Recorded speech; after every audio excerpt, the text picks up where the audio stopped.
y el exministro Marco Flores. Economistas, muy buenos días. Entiendo que ya podemos en 2 minutos conectarnos para que escuche todo el contexto del diálogo, caballeros. El señor economista Alberto Costa Burneo estaba fuera del país. Bueno, escribía antes de que cierre el año,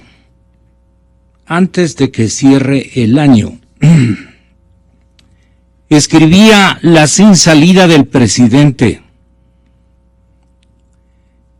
Escribía una crónica, yo diría, de sentido común, igual al nombre de la revista de opinión que dirige nuestro queridísimo amigo y respetable analista.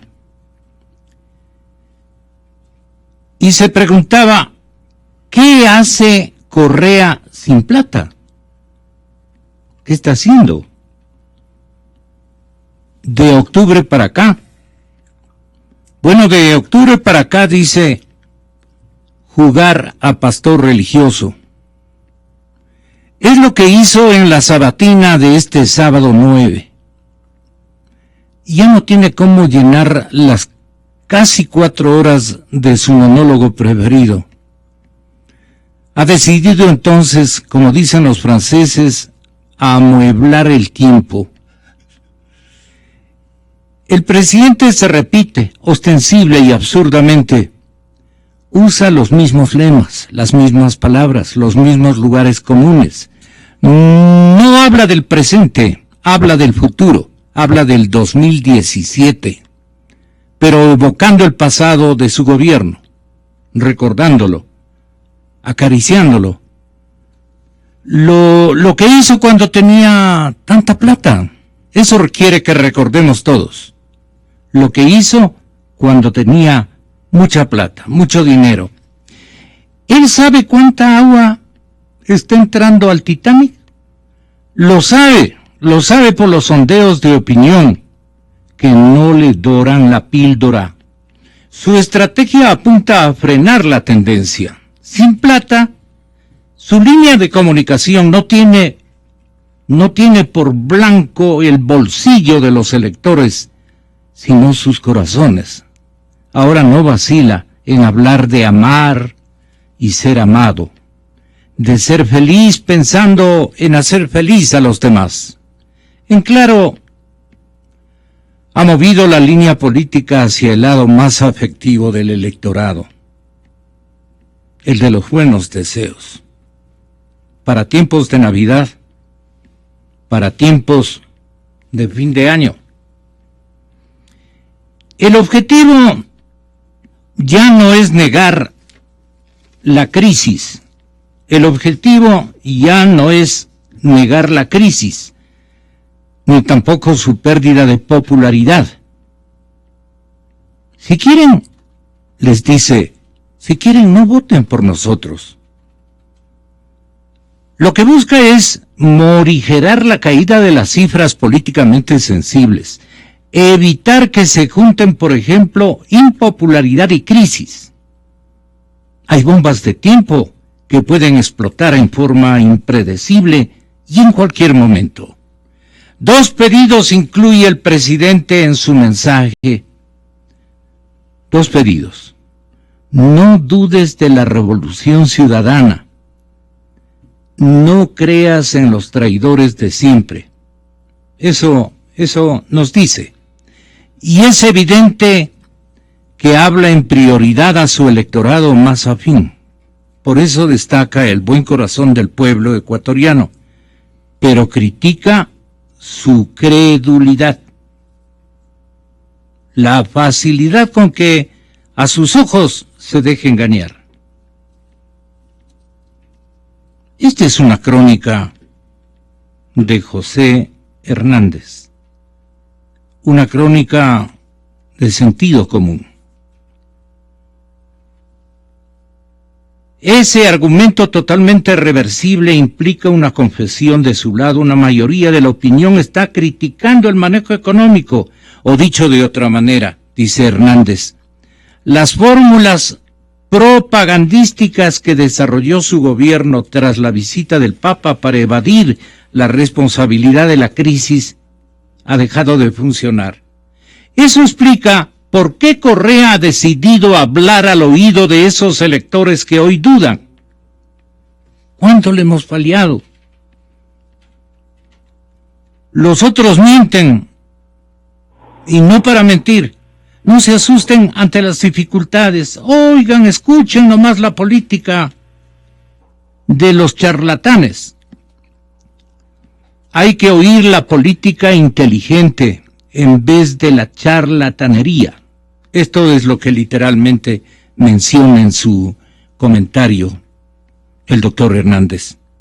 Políticamente Correa sigue parqueado en una baldosa, ya no niega la crisis, pero tampoco da cifras sobre el infinito hueco fiscal que tiene ante sí. Habla del arreglo con la Oxy, pero sin avanzar cifra alguna. Su meta es transmitir que tiene bajo control la situación, por poco apocalíptica, de la economía ecuatoriana. Con esa petulancia que eligió domicilio en él, dice que lo peor ya pasó, que en enero, si llegan los financiamientos que tiene planeado, se pondrá al día en los pagos, pero no dice cuánto está debiendo, de dónde llegará ese financiamiento, de qué montos estamos hablando o de qué montos se trata. Se conduce como si en estos asuntos ya no le interesaría tener un cable a tierra. El actual discurso del presidente Correa refleja la sin salida en que se encuentra. Ya no estará en la elección del 2017, pero la crisis económica cuya Honduras sigue ocultando al país, pone peligrosamente en jaque el balance maravilloso que él hace de su gestión. Se suma que no tiene sucesores y que su movimiento político es solo un fantasma regiamente vestido por Doris Solís. En definitiva, Correa hace campaña, no porque crea que puede haber un correísmo sin él, sino porque está tratando de salvar su testamento y su retirada. Y lo hace siguiendo ese adagio popular que dice: dime de lo que presumes y te diré de lo que careces. Dice que no hubo despilfarro. El gasto público es para ti, es para tu familia. Dice que ha gobernado tan éticamente que va a lanzar una campaña por la ética política. Dice que ellos viven según principios y valores. Dice que evaluaron la situación y ante la evidencia de que cualquiera de sus delfines pueda ganar a la actual oposición, él decidió no presentarse. Presumir, solo eso. El correísmo del año 16 terminó. Y se presume que siguen las mismas en este comenzado 17. Bueno, mis invitados tienen la palabra. En verdad, esta es una descripción exacta. El señor economista Marco Flores, la sin salida del presidente es una descripción exacta de lo que está ocurriéndole al gobierno, al pueblo ecuatoriano y al escenario donde estamos viviendo esta crisis que no tiene esperanza, no tiene un punto en el horizonte que pueda decir estamos llegando para esa dirección. Es una cosa fatal. O estamos inventando, estamos traumados, o somos malos enemigos, malos adversarios. Cualquier consideración. El asunto es que no aparece la verdad, señor economista Crespo, Marco Flores, Ramiro Crespo y ya mismo Alberto Acosta Burneo en la cadena Democracia. Marquito. Buenos días, Gonzalo. Gracias. Su amable invitación. Un saludo cordial a Ramiro. Mire, yo debo comenzar confesándole que probablemente... Albertito Costa ya está con nosotros, me acaban de... Okay. Hay que saludarle. Saludos a Alberto en Guayaquil. Probablemente lo que ocurrió en la noche de ayer, le decía, debo confesarle que en realidad me he quedado sorprendido. Por más que yo, al igual que muchos, conozcamos el estilo del presidente, las sabatinas, en fin, creo que lo de ayer fue de alguna manera histórico. Porque, en primer lugar, el presidente señala prácticamente que deberíamos felicitarle por el manejo macroeconómico que ha hecho. La conducción de la economía ha sido un verdadero éxito, dice él. Informa que hay instituciones que le han felicitado y que realmente están atónicas de tanta sabiduría y tanta sapiencia. En segundo lugar, siempre buscando culpables, señala que la culpa no es de un mal manejo macroeconómico. La culpa está en la caída del precio del petróleo, está en la apreciación del dólar, está en la caída de las materias primas. Y jamás asume ninguna responsabilidad. En tercer lugar, no se observó de ninguna manera que haya un planteamiento hacia el futuro de lo que piensa hacer el gobierno para salir de lo que nosotros llamamos crisis y el gobierno aparentemente no considera que existe. Lo primero que tengo que decir es que esas aseveraciones caen por su propio peso, mueren, nacen muertas, por una razón muy simple. Si el manejo macroeconómico ha sido tan fantástico o tan exitoso, como dice él mismo y como dice su gobierno, ¿por qué entonces no construyó una economía que pueda sobrevivir a las caídas de los precios de los commodities, a la caída del precio del petróleo? Si tan bien se manejó la economía, no deberíamos haber tenido una vulnerabilidad tan grande como que cuando cae el precio del petróleo, prácticamente se descalabre todo el sistema fiscal, los equilibrios fiscales, y tengamos una crisis que hacia el año 2016, sin duda alguna, va a requerir aproximadamente 10.000 millones de dólares. Pero luego, adicionalmente, lo único que nos dice es que ya llegan los financiamientos chinos. El Ecuador está en esta situación por haber ido en una dirección contraria a la dirección del mundo moderno de los países que tienen éxito. No hay duda de que la caída en el precio del petróleo, la apreciación del dólar en los mercados internacionales, y vamos a ver las cifras para ver exactamente cuánto se ha apreciado el dólar, ¿no? Porque las cifras que han dado no son las correctas. ¿Las que se han venido dando? Claro, no son las correctas. ¿O las dio nuevamente anoche? Sí, las que dio anoche y las que han venido dando no son las correctas, con cifras del propio Banco Central. Entonces, estas han sido la caída del precio del petróleo, la pequeña apreciación en la cesta de monedas que comercializa el Ecuador con los diferentes países, sus exportaciones, han sido realmente detonantes, pero de ninguna manera son causa de la crisis. ¿De qué pecan las cifras del Banco Central de ahora? Bueno, no, las cifras del Banco Central no pecan de nada. Lo que pasa es que hay manera de presentar las cifras o maquillarlas. Simplemente, si usted quiere, le puedo dar un ejemplo. Por ejemplo, ayer se dijo... ¿Usted ha maquillado alguna vez? Nunca he maquillado nada, ni las cifras ni nada. Ni las cifras ni nada. Además, porque eso constituye un insulto a la inteligencia de los demás. Claro. ¿No?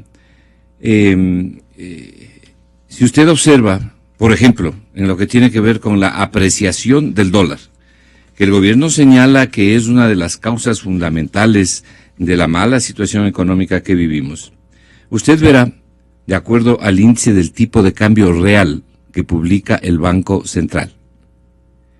Ese índice de tipo de cambio real conjunta 22 monedas de manera ponderada en relación a las exportaciones. Esto quiere decir, tomando en cuenta el nivel de exportaciones con cada uno de los países que tiene esta moneda, calcula el índice del tipo de cambio real. ¿Para qué sirve este índice de tipo de cambio real? Para saber en cuánto se ha apreciado el dólar como moneda ecuatoriana respecto de una cesta de monedas de 22 países que son con los que nosotros comercializamos más del 90% de nuestras exportaciones. Y entre noviembre del año 2014 y noviembre del año 2015, la apreciación es de alrededor del 6,5%. Ese es el efecto. No es 25, no es 30, no es 60. Es 6,5%. Estas son las cifras del Banco Central.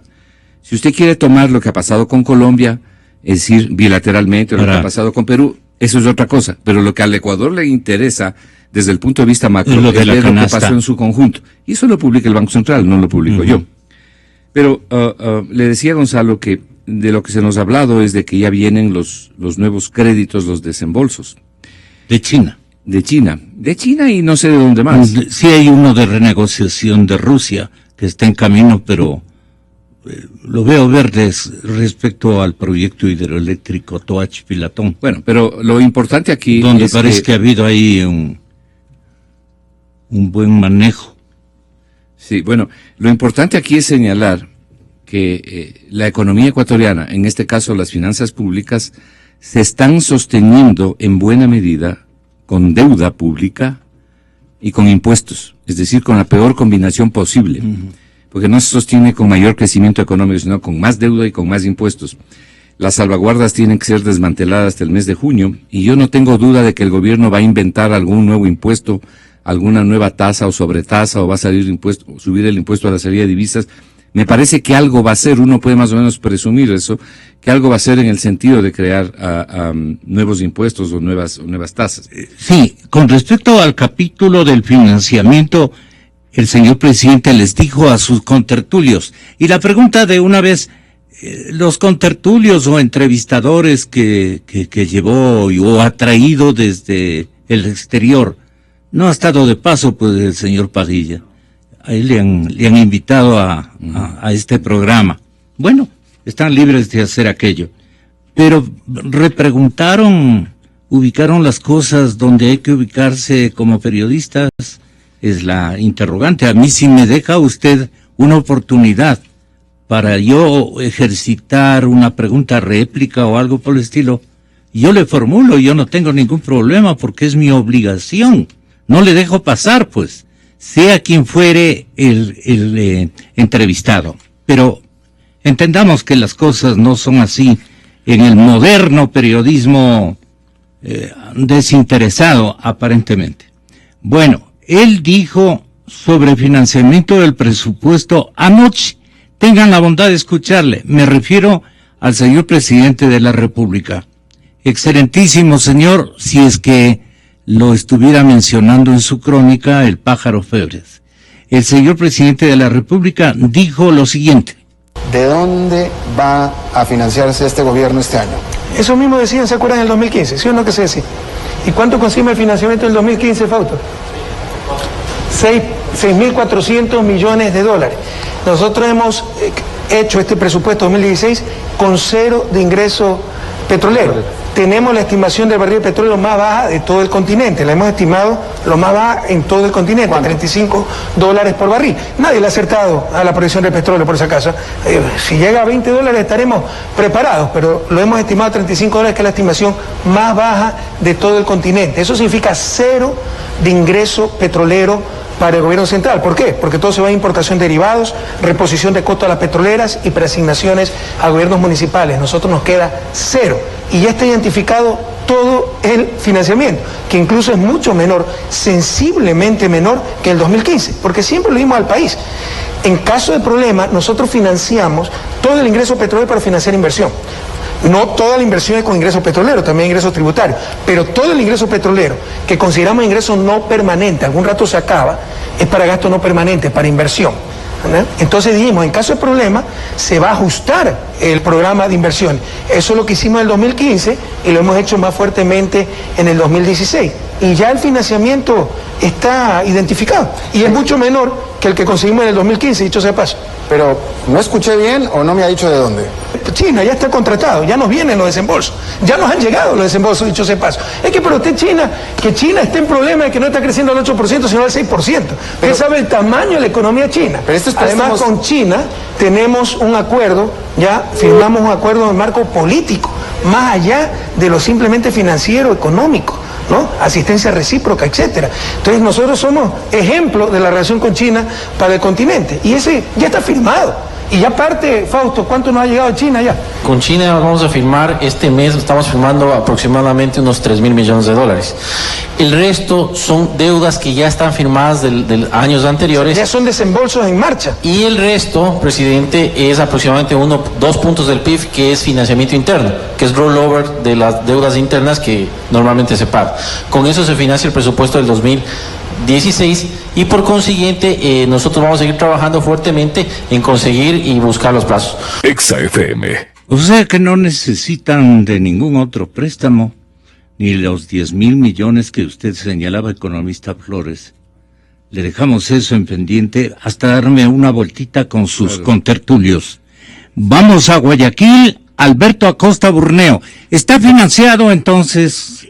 ¿Está financiado, Alberto, según el señor presidente de la República, quien apuradamente le invita al ministro Herrera a que suelte lo que él quería que mencione, ¿no? Que unos créditos fortachos están en camino desde Pekín, que otros ya son desembolsos concebidos en un cronograma que comienza a funcionar, y que el asunto está prácticamente resuelto, es lo que yo logro entender. ¿A usted cómo le pareció, Alberto? Muy buenos días, Gonzalo. Buenos días. Un feliz año. No hemos podido, le busqué, pero no pude saludarle. Mil perdones por hacerlo poquito retrasadamente. No hay ningún problema. Mucho gusto, Marco, Ramiro. Bueno, en realidad aquí el presidente nos dice que está solucionado el tema de financiamiento. Lo mismo se dijo, recordemos, en enero del año pasado, cuando el primer día laborable el presidente amaneció en China. Nos llegó con la noticia de 7.500 millones de financiamiento chino. A los pocos días se aclaró que no eran 7.500, sino que eran 4.000 que íbamos a recibir en el año. Y finalmente de esos 4.000 no llegaron ni un solo dólar, lo que llegó fueron 900 millones de dólares de una preventa petrolera. Entonces vemos que esos anuncios chinos tenemos que ver cómo se concretan. Y lo que está detrás de todo esto es que el mantener una administración pública sustentada en el endeudamiento cada vez va a ser más difícil. El riesgo país sigue escalando. En la actualidad, al día de hoy, estamos ya cercanos a los 1.600 puntos, lo que significa que endeudarnos en este momento nos va a costar cerca de un 17%. Eso de ahí es una cantidad que prácticamente nos deja fuera de los mercados de capitales. Entonces vemos que el Ecuador cada vez tiene menos opciones de endeudamiento. Pero tenemos a China, nos dirá el señor presidente.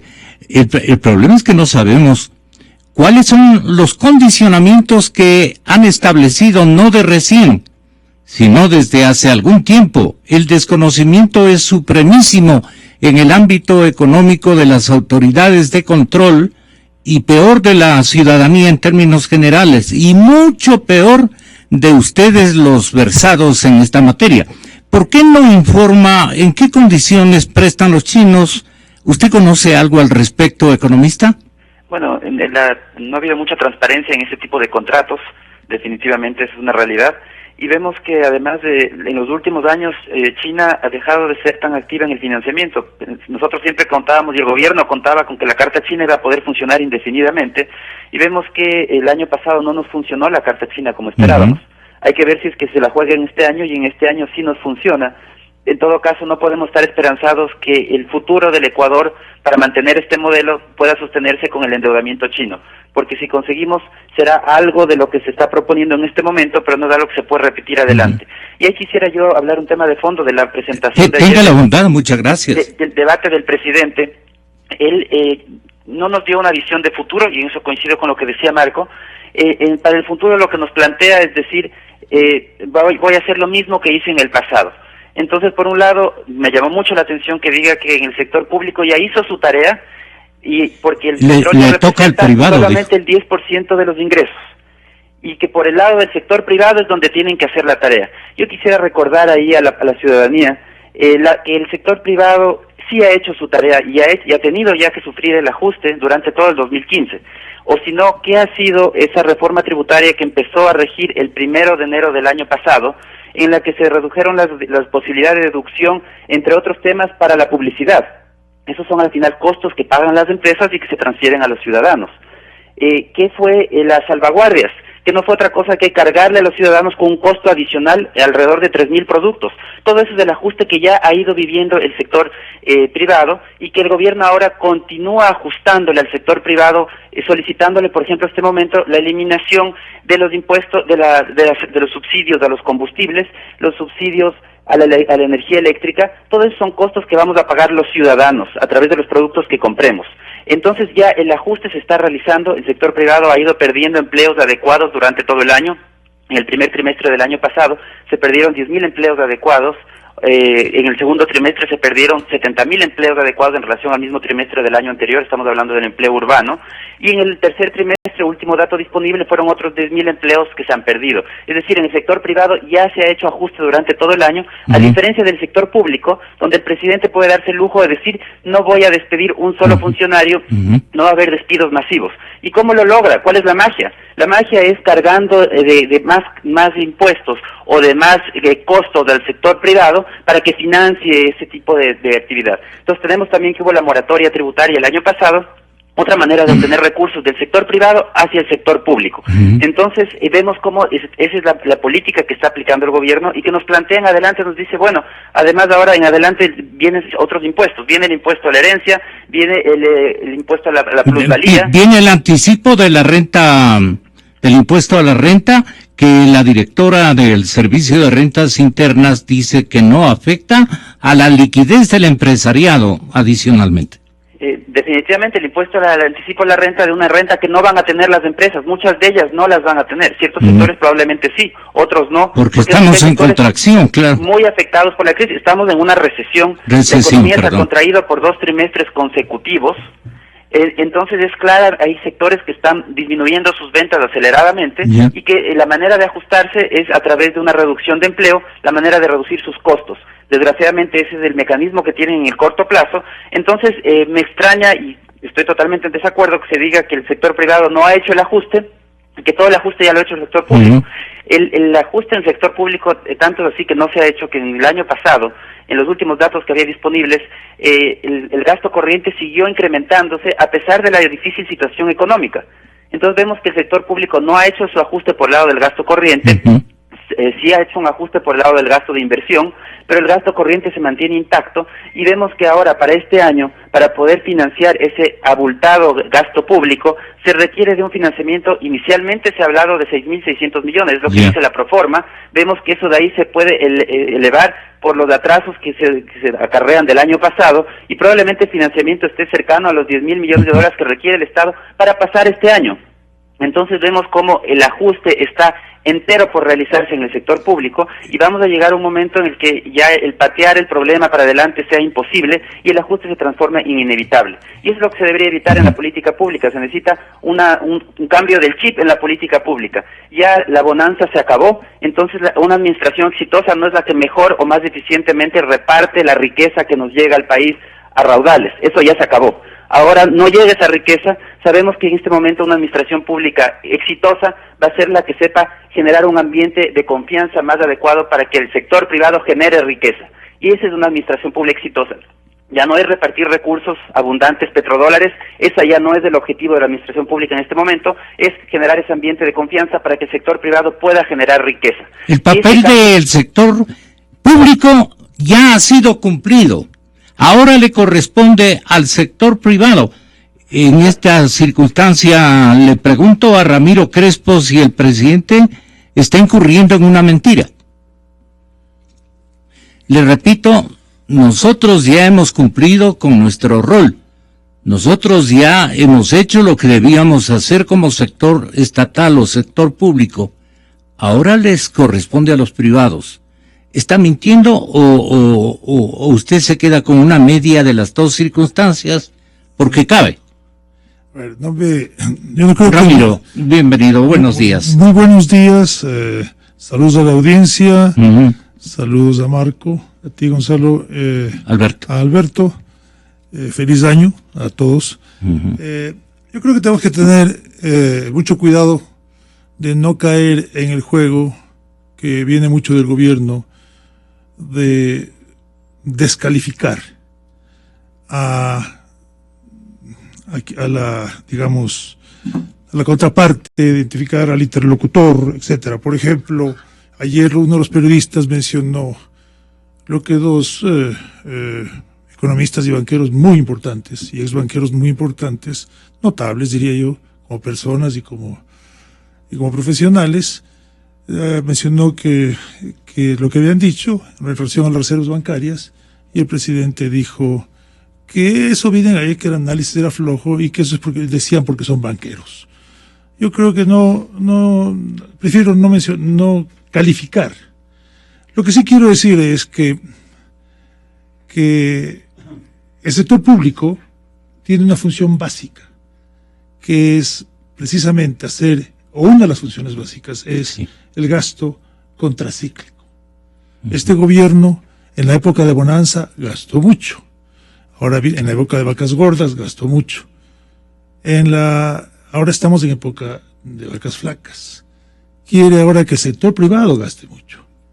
Pero el sector privado, es muy difícil que un ambiente de desconfianza, donde nos hablan del pasado y no del futuro, donde nos repiten la misma receta que hemos escuchado ya por 9 años, vaya a hacer eso.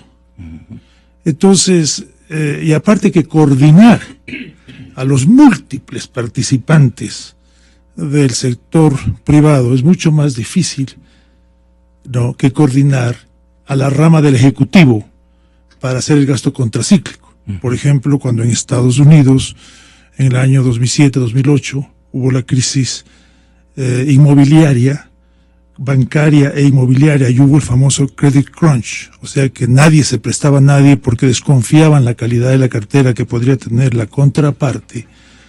Inmediatamente el Ejecutivo americano actuó con bastante gasto y garantizando inclusive una buena parte de la cartera, diciéndole a los bancos: compren, o yo compro esa cartera, ustedes síganse prestando entre ustedes para que la economía se dinamice. Un mensaje obligado de parte del gobierno nacional que nos pide una cadena unilateral. Me impiden seguirle escuchando por 3 minutos 10 segundos, que es el tiempo que requiere el gobierno para...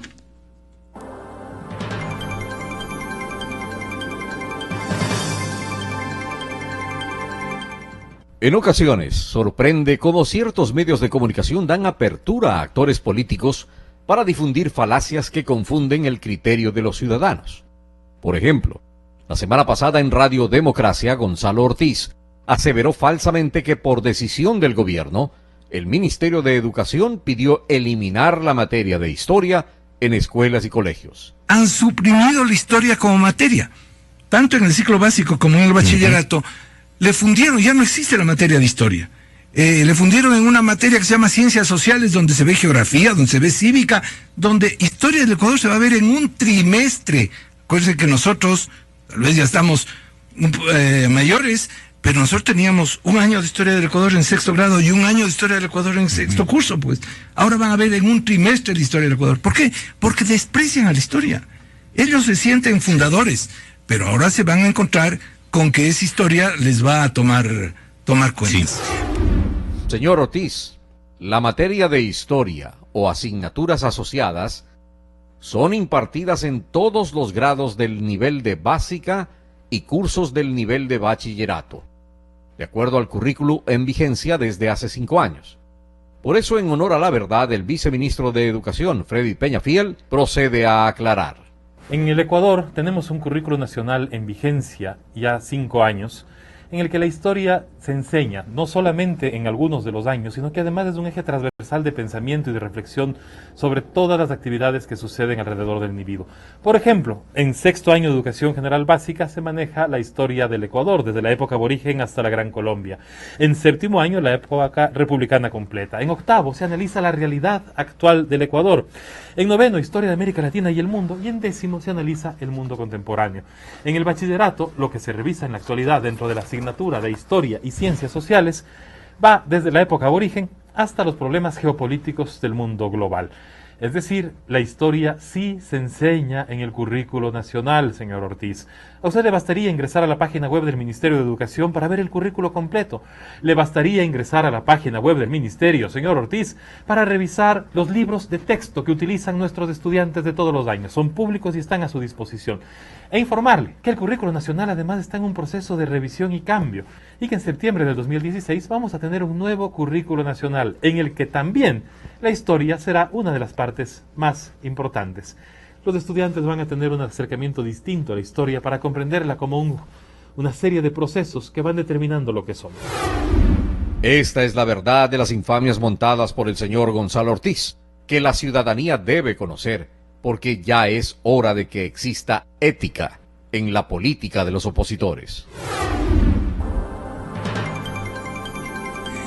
Son las 8:46 segundos. 8:03 minutos, 54 segundos. Miren ustedes, esa es la hora precisa.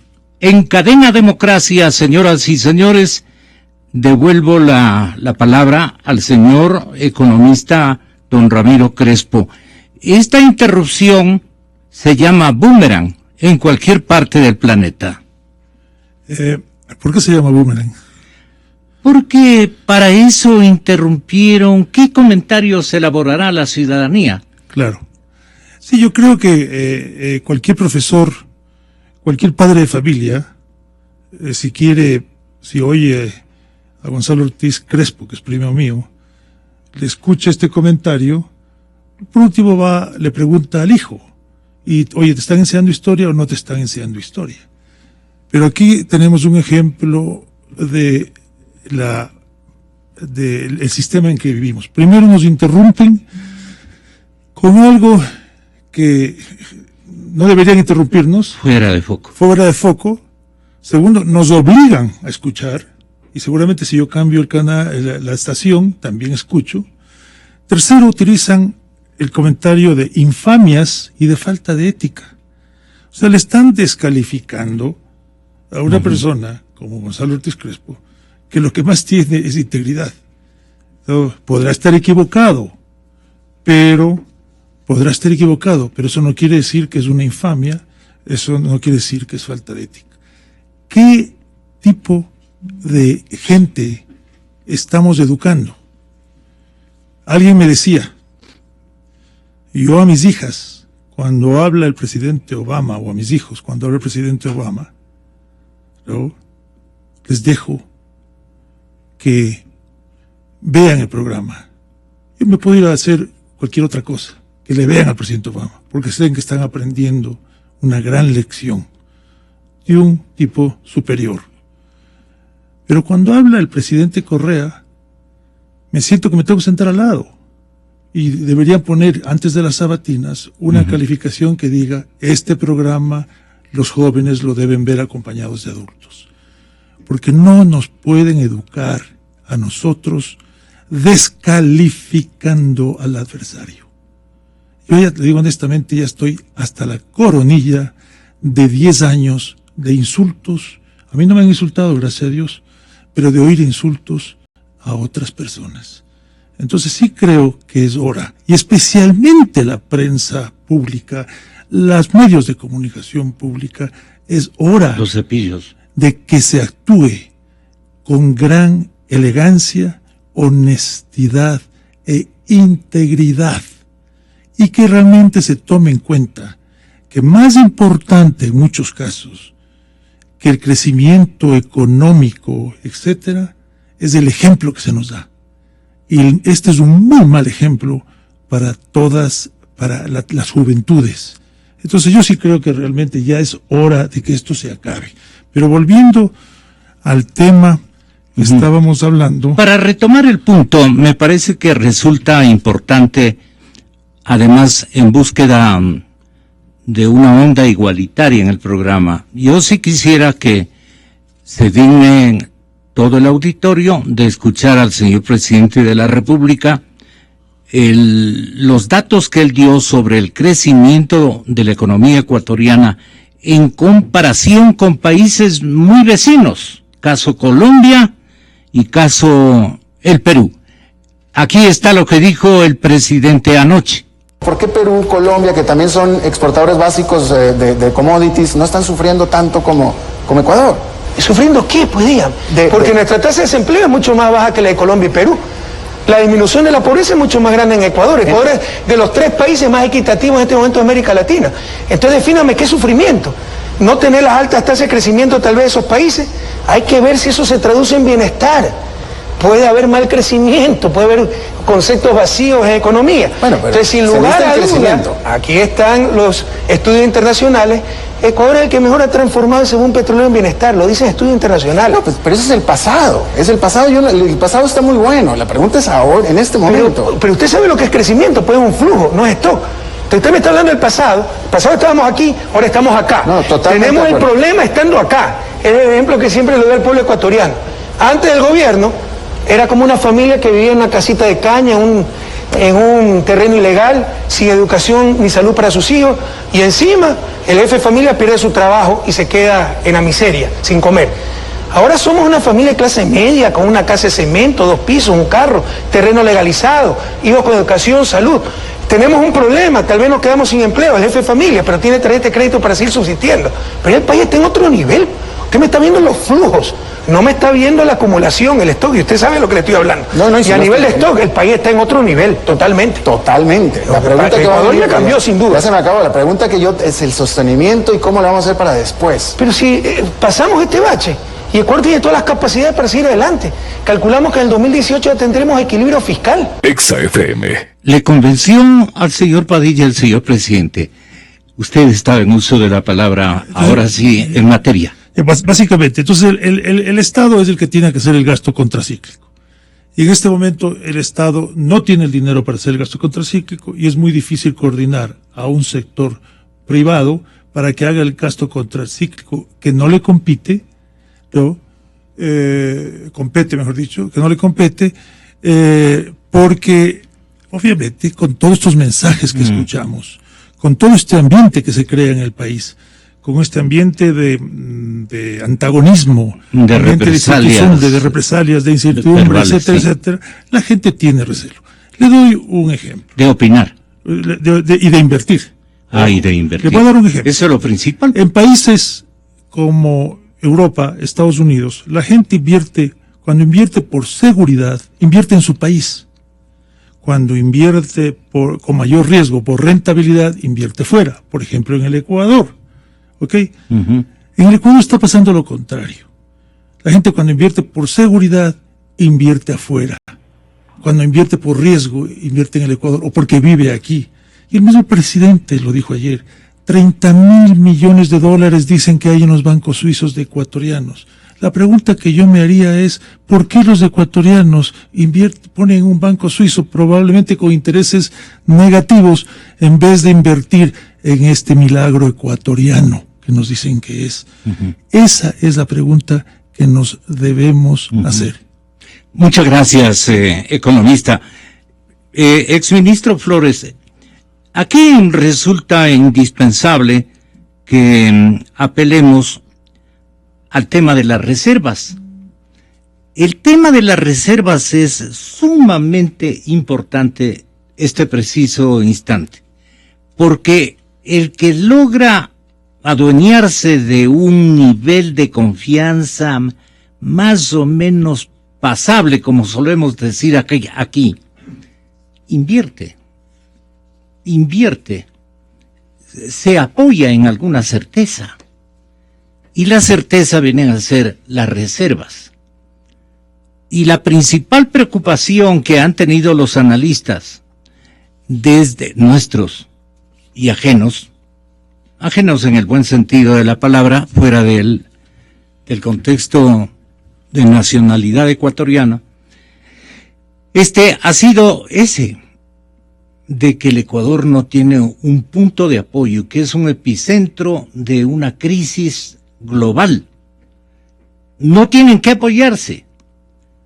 Su comercio exterior está estropeado. La crisis mundial sobre materias primas, la caída del precio del petróleo, no hay ningún apoyo, una suerte. Entonces nosotros pedíamos angustiosamente desde hace 8, 9 años, desde que comenzó la Revolución Ciudadana, que se aproveche de este boom a través del ahorro, guardar el dinero.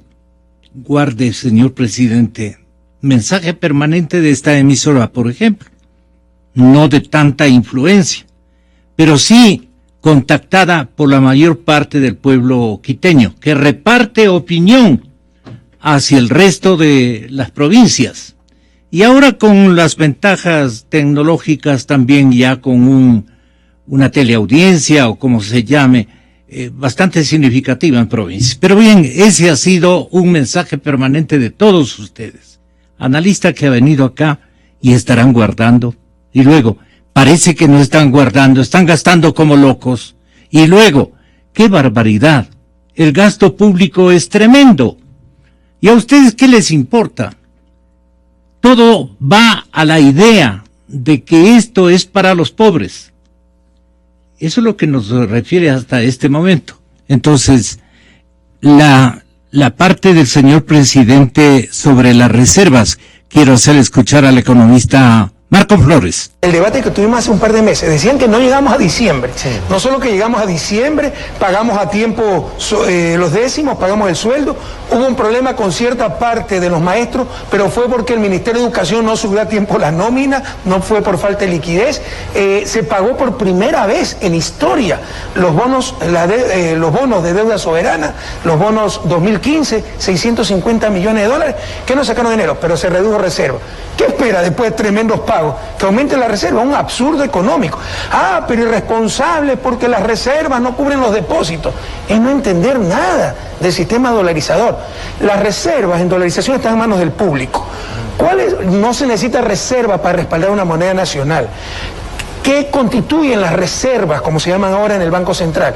Los depósitos de la banca privada, de la banca pública y las instituciones públicas. Nosotros concentramos todos los recursos del sector público. Esa es otra, para derrumbar otro mito de que no teníamos los fonditos de liquidez. Cuando llegamos al gobierno teníamos como 2.500 cuentas dispersas de los municipios, distritos educativos. Todo lo concentramos en el Banco Central y con eso hemos tenido tremenda liquidez en la cuenta, en las reservas, cuenta única del Tesoro, etcétera. Exa FM. Esto es lo que hemos rescatado y algo del timbre cambiario, en fin. Pero qué peligroso, el señor presidente dice que las reservas del Estado están este momento en manos de los particulares. Eso amerita un juicio de valor hasta ideológico, diría yo. Gonzalo, permítame unos segundos de una breve digresión para decirle que años atrás tuve la enorme satisfacción de conocer a Gonzalo Ortiz en la Universidad Católica. Gonzalo es probablemente de una de las personas más instruidas que he conocido, dueño de una inteligencia particularmente especial y un caballero y hombre honorable a carta cabal. Yo le quiero enviar un abrazo luego de la agresión que acaba de sufrir. Mire, se puede decir lo que quiera, ¿no? Se puede decir lo que quiera. Lo importante no es lo que digan los unos o lo que digan los otros. Lo importante es, en este caso de la economía, saber, entender y ver qué es lo que dicen los indicadores de la economía. Esos son los que nos van a decir la verdad.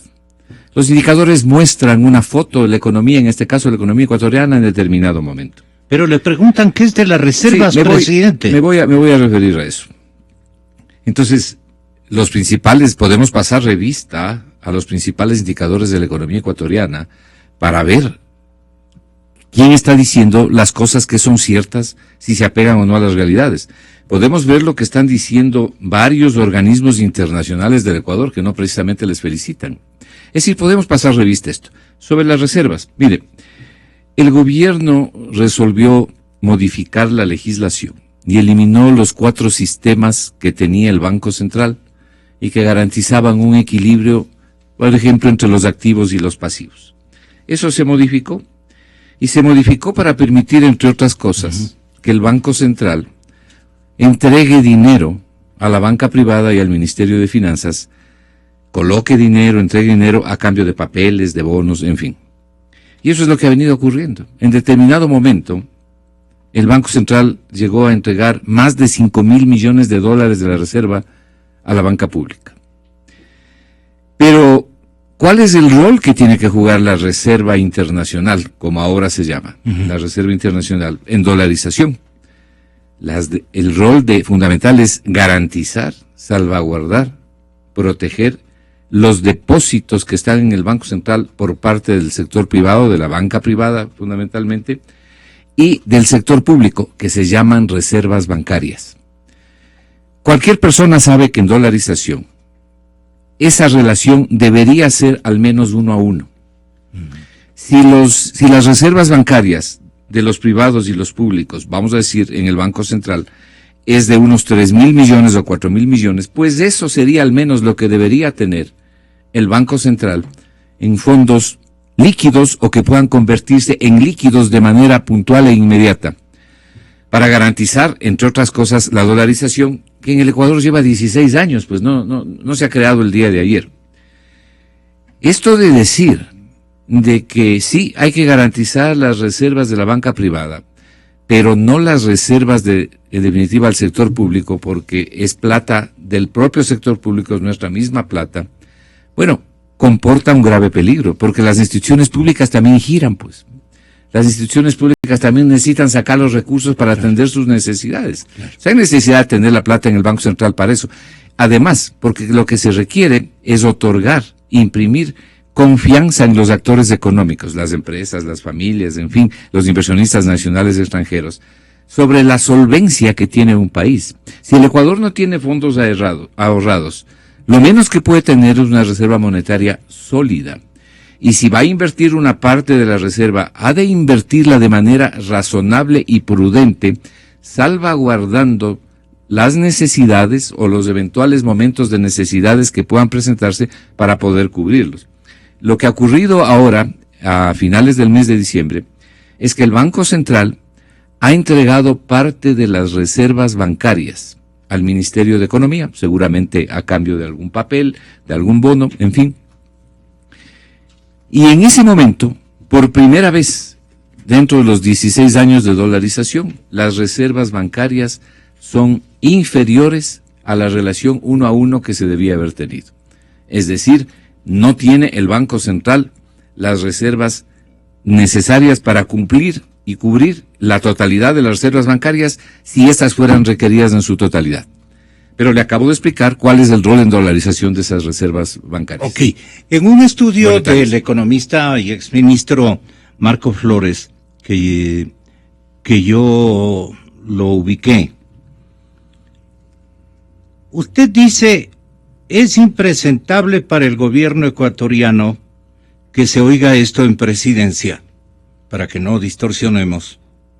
Es impresentable para el gobierno ecuatoriano, y es para usted la inquietud de señor economista Crespo, que luego de haber gastado hasta noviembre pasado más o menos 264.000 millones de dólares, no solo que carezca de recursos líquidos disponibles el régimen y de reservas internacionales en saldos razonablemente estables y suficientes que le permitan garantizar el esquema monetario que implica la dolarización, sino que además, a fines del año 2015, la caja fiscal no haya contado con los recursos disponibles propios y necesarios para evitar acumular millonarios atrasos con terceros, no haya logrado pagar oportunamente parte de los sueldos a sus empleados, limitándose a disimular este desastre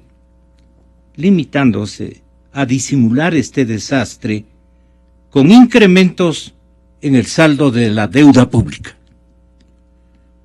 Esto me pareció importante traerlo a colación para registrar opiniones del señor economista Crespo y ojalá también de Alberto Acosta Burneo.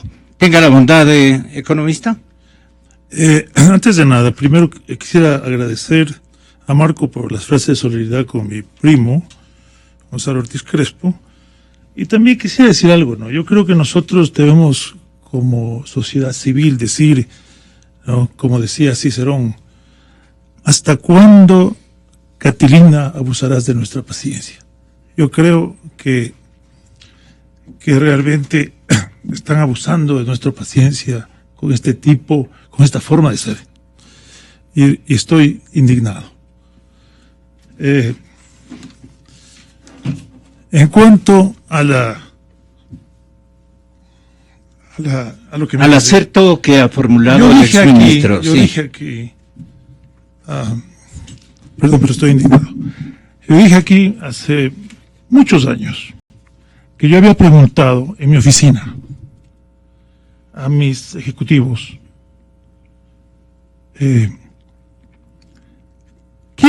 ¿cuál creen ustedes que tiene mejor educación? ¿El presidente Rafael Correa, que tiene un doctorado en la Universidad de Illinois, o el señor George Soros, que tiene una licenciatura de la Universidad de London School of Economics? Y me contestaron, obviamente, el presidente Rafael Correa tiene PhD. Y luego les dije, si ustedes tuvieran que encargar la administración de su patrimonio, ¿a quién encargarían? ¿Al doctor Rafael Correa o al licenciado George Soros?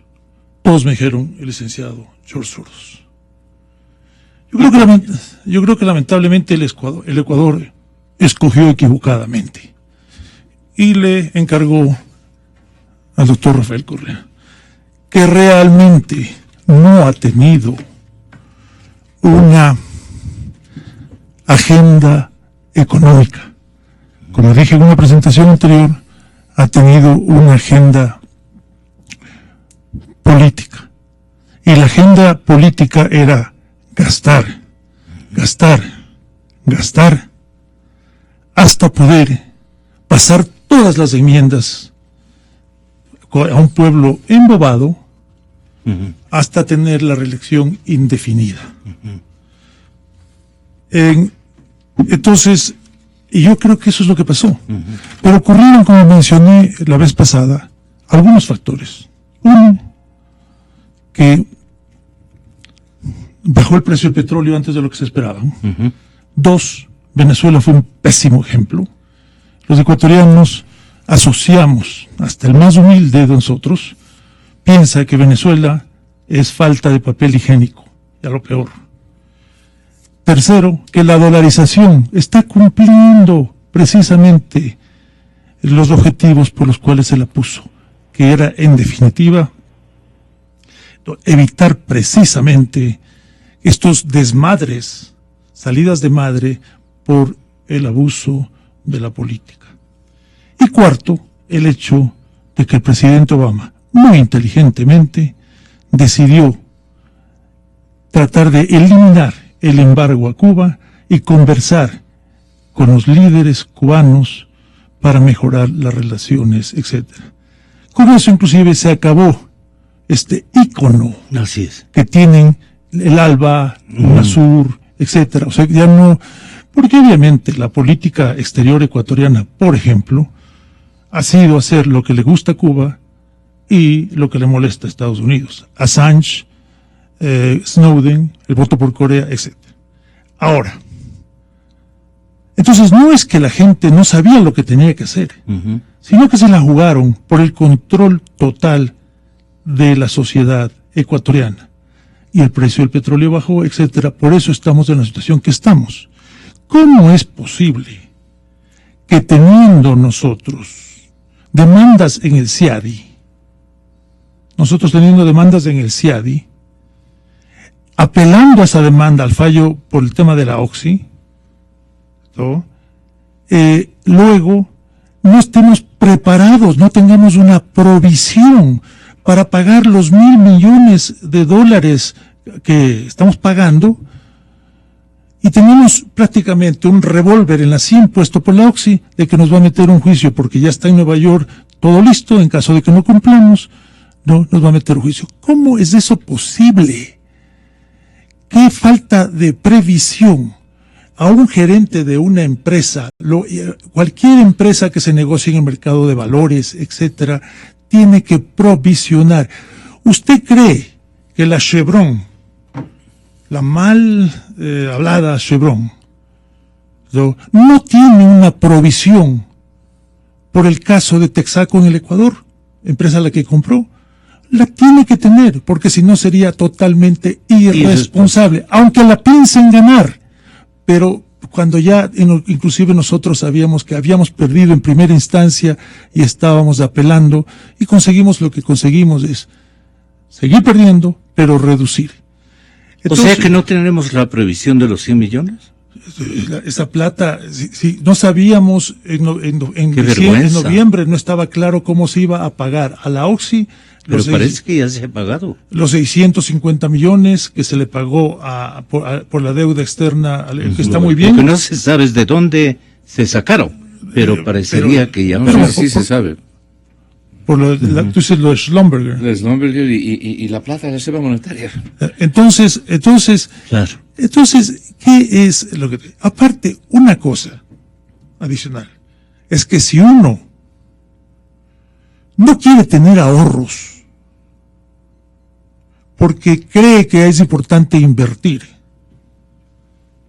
bien o mal, no quiero calificar en este momento, pero es que cree que es importante invertir, por lo menos hay que tener crédito, hay que tener credibilidad, o sea que la gente le crea a uno. Pero no, aquí lo que se hace es, se gasta toda la plata del mundo, pero adicionalmente se declara la deuda en el año 2008 ilegítima. Y por eso estamos ahora en una circunstancia en la que países como Líbano se endeudan al 6%, estando cerca de ISIS, del califato de ISIS, mientras nosotros, una isla de paz todavía, en este momento tendríamos que salir al mercado a un 18-19%, lo cual es absurdo y no vale la pena.